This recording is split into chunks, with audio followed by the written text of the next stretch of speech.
Coming up on the next 24 News. I'm Marcus Harun. Police have arrested 3 people in a terror plot in JFK. Saturday, there was a huge protest leading to deaths. You'll find out where.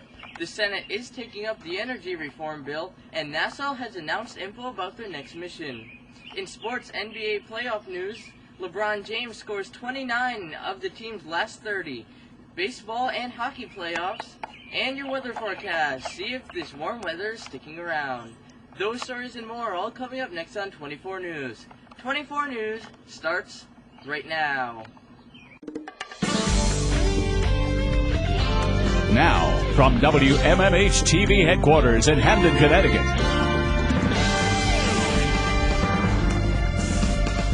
With all your news in one place, this is the all-new 24 News at 8 p.m. Reporting tonight is Marcus Harun.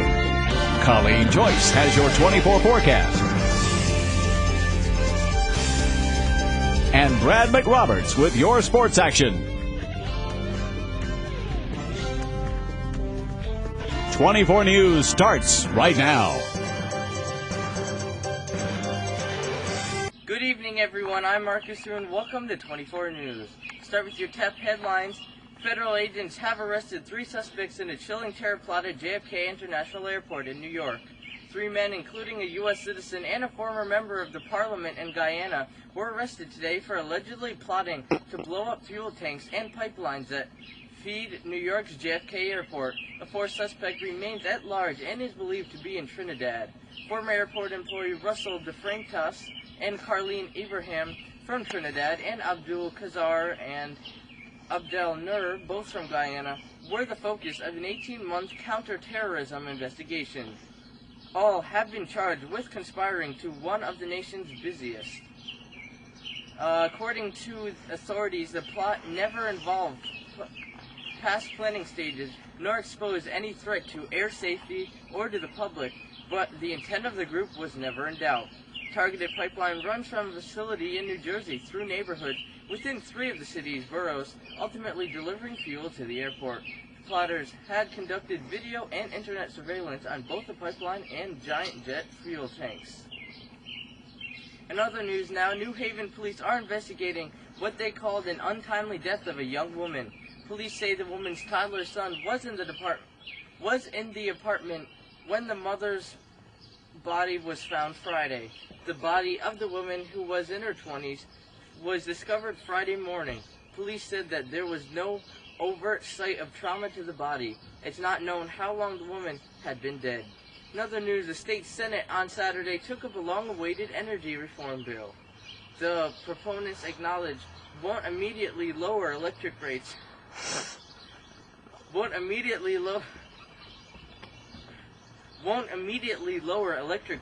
but should help tap ratepayers in the future.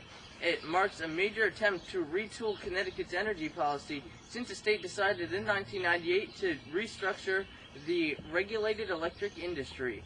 The measure passed the House of Representatives on Friday night and by a 28-19 vote. We recently just got news that it was also passed in the Senate on Saturday. However, the bill, which includes everything from tax breaks for consumers who buy energy-efficient appliances for effort to reduce electricity demands at the expense peak times, is a smart thing and will save consumers money.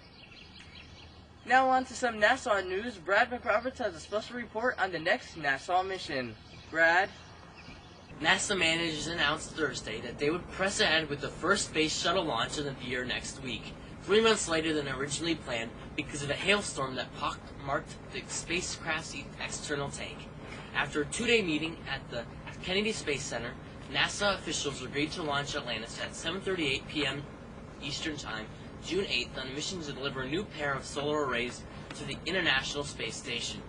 The launch had been set for mid-March, but the storm dropped golf ball-sized hail on the launch pad and damaged insulating foam on the external tank.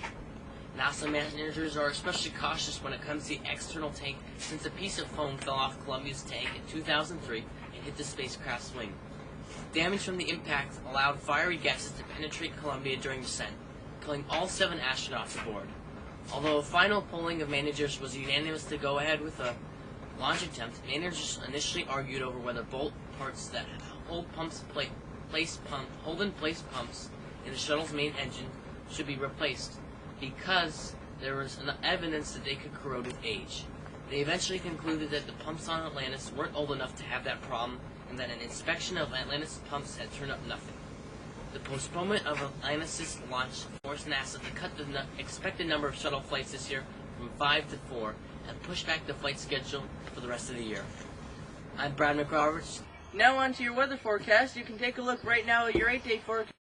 Monday, 70 degrees every day this week. There is a chance for thunderstorms, but they will be mainly cloudy. 80 on Tuesday, 72 on Wednesday, 78 on Thursday, and more sun comes out on Friday with 83. We will have your temperature breakdown in just a few minutes, but we do have information on the hurricane in Florida. You can take a look right now. The hurricane season has started off just back last Friday, but there is already a tropical storm. Its name is Barry over Florida, and it is the main part of it. It's still in the ocean, but it will be moving there as soon as it can, and this image is provided by WFSB. That is your weather update for right now. Now we're going to take a short break. Stay with us here on 24 News. We will be right back. You're watching all your news in one place.